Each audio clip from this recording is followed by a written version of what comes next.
चलिए जी, वेक्टर शुरू कर रहे हैं क्लास 12 के लिए। वीडियो बना रहा हूँ, लाइव क्लास तो चल नहीं पा रही है। सबसे पहले किसी भी वेक्टर को स्मॉल ए से या स्मॉल बी से डिनोट किया जाता है। जनरली किसी भी वेक्टर में एक आई का कोएफिशिएंट होता है, एक जे का कोएफिशिएंट होता है, एक के का कोएफिशिएंट होता है।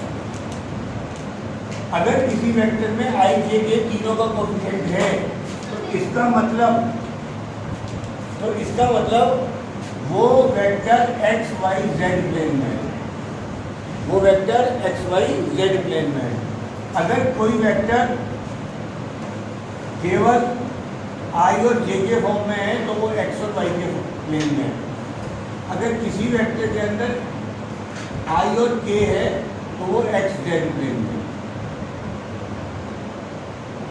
सबसे पहली बात, आपको वेक्टर का प्लेन पता चल जाएगा उसको।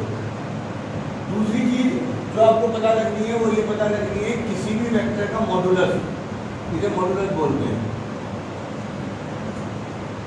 वो आई के कोएफिशिएंट का स्क्वायर, जे के कोएफिशिएंट का स्क्वायर और के के कोएफिशिएंट का स्क्वायर होता है। -5 के तभी में 5 का स्क्वायर लिखूंगा तो वो प्लस ही होना है। इसको सॉल्व करके जो भी आपके पास आएगा वो आप डायरेक्ट लिख देंगे तो भी मुझे कोई दिक्कत नहीं है। इसी तरह अगर मैं बी का मॉडुलस निकालूंगा तो वो 3 का स्क्वायर प्लस 1 का स्क्वायर रूट कहना आएगा। ऐसे ही मॉडुलस सी का निकालेगा। सही जी। कोई भी वेक्टर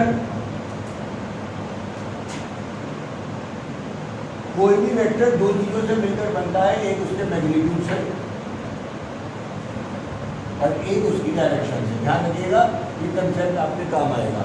कोई भी वेक्टर दो चीजों से मिलकर बनता है, एक उसके मैग्नीट्यूड से और उसकी डायरेक्शन से। फॉर एग्जांपल, आपको ध्यान रखना है जो एक्स एक्सिस होती है वो आई गैप कहलाती है डायरेक्शन, और वाई एक्सिस की जी गैप और जेड एक्सिस की के गैप। सही। और मैग्नीट्यूड का मतलब आपको पता ही होगा, यहाँ पे मॉडुलस होता है। अगर कोई vector A 3i + 4j - 5k है तो उसका मॉडुलस किसके बराबर होगा?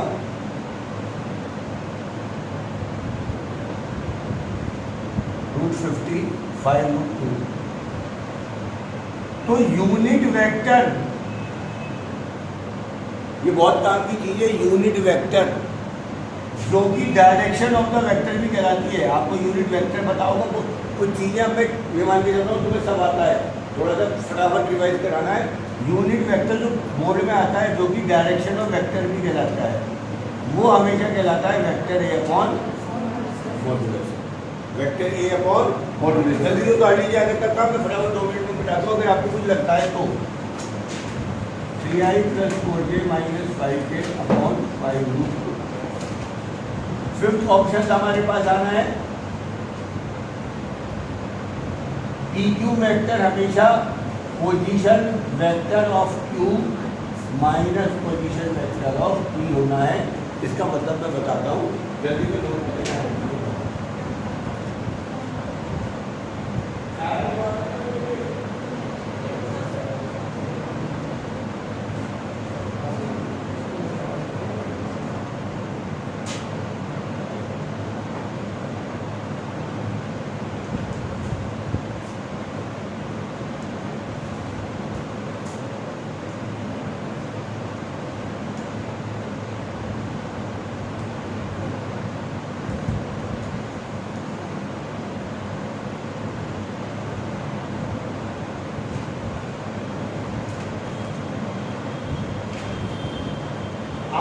फास्ट फॉरवर्ड पढ़ेंगे और घर जाके आज सारी एक्सरसाइज करनी है, आपको समझ में आता चला जाएगा, है ना।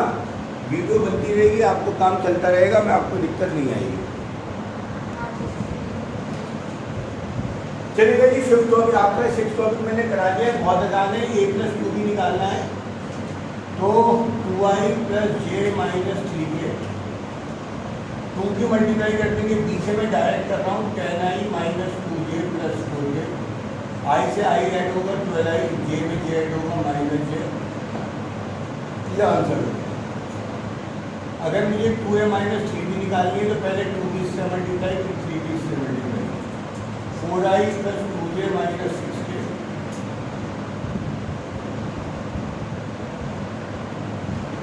सब्ट्रैक्ट करिएगा, minus 11i plus 5j minus 12k। सही जी, ये आपका हो गया। अब मैं सीधा आ रहा हूँ बोर्ड के लायक क्वेश्चन में। हमारे लिए इसमें 3 चीज़ें इंपॉर्टेंट हैं, डॉट प्रोडक्ट और क्रॉस प्रोडक्ट और उसकी यूटिलाइजेशन। इससे पहले एक्सरसाइज 1 2 3 जो है वो बेसिक है, उसको करेंगे सबसे बाद में। मैं ये कह रहा मत करो, और वो करेंगे इसमें बाद में। हम सीधे आएंगे एक्सरसाइज 4 से। सही जी, एक्सरसाइज 4 आपकी कहती है डॉट प्रोडक्ट।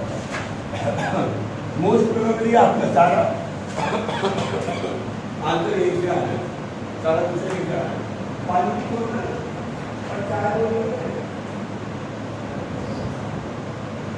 मैं फार्मूले सबको लिख रहे हैं, चाहे पहले लिखे हुए नहीं लिखे हुए, कोई ये नहीं कहेगा जी मेरे तो हो रहे हैं। तो जी सबसे पहला, अगर कोई vector 2i plus 3j minus 4k है और दूसरा vector 3i minus 2j minus 2k है, तो a dot b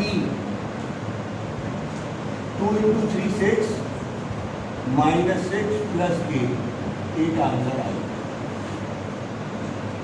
a dot b को स्केलर प्रोडक्ट बोलते हैं, क्योंकि इससे जो नंबर आता है वो स्केलर नंबर होता है। a डॉट b को स्केलर प्रोडक्ट बोलते हैं क्योंकि इसका प्रोडक्ट हमेशा स्केलर आपके पास आता है। अगर इसे अदर वे देखें तो दो वेक्टर a और b जिनके बीच का एंगल थीटा है, दो वेक्टर a और b जिनके बीच का एंगल थीटा है, उसका a डॉट b होता है मॉडुलस a मॉडुलस b। और यहाँ एक बात ध्यान रखनी जो बहुत बच्चे गलती करते हैं, मैं हमेशा बताता हूँ, यहाँ डायरेक्शन ऑफ वेक्टर एक पॉइंट से निकली हुई होनी चाहिए। कई बार वो कहता है इक्विलेटरल ट्रायंगल है जिसमें ये वेक्टर a है, ये वेक्टर b है और ये वेक्टर c है। ऑब्वियसली बात है ये एंगल होगा 60 डिग्री। तो वो पूछता है a डॉट b बताओ, जबकि हर एक साइड 3 सेंटीमीटर की है, हर एक साइड 3 सेंटीमीटर की। 100 में क्या करेगी बताएगी?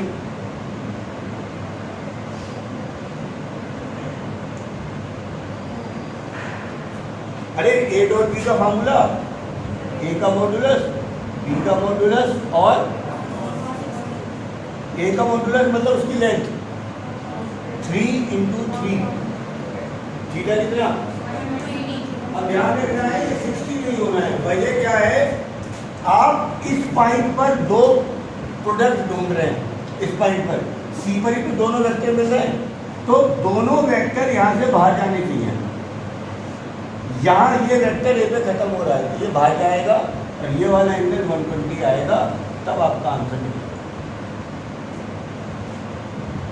समझ में आ गया? ये आपके पास कुछ बेसिक चीज़ें हैं जिसके ऊपर बहुत सारे सवाल आपके बनते हैं, पर मैं एक साथ समझा रहा हूँ, उसके बाद आपको लिखवाऊंगा, तब आप उसके अंदर कर दें। इससे आपके पास ये टॉपिक नंबर 7 था, इसके मैंने बहुत सारे पॉइंट लिखवा दिए हैं। इसके अलावा यहाँ से फार्मूला निकल के आता है एंगल बिटवीन टू वेक्टर्स। यही फार्मूला 3D में भी होता है, cos थीटा बराबर a dot b upon modulus a और मॉडुलस b। ये नीचे आ जाएगा, cos थीटा आ जाएगा। अगर a डॉट b 0 है तो cos थीटा 0 हो जाएगा, थीटा 90 हो जाएगा। तो जब भी दो वेक्टर परपेंडिकुलर होंगे तो a डॉट b कितना होगा? 0। इसके ऊपर तो बहुत सवाल आपके पास हमेशा से आते हैं।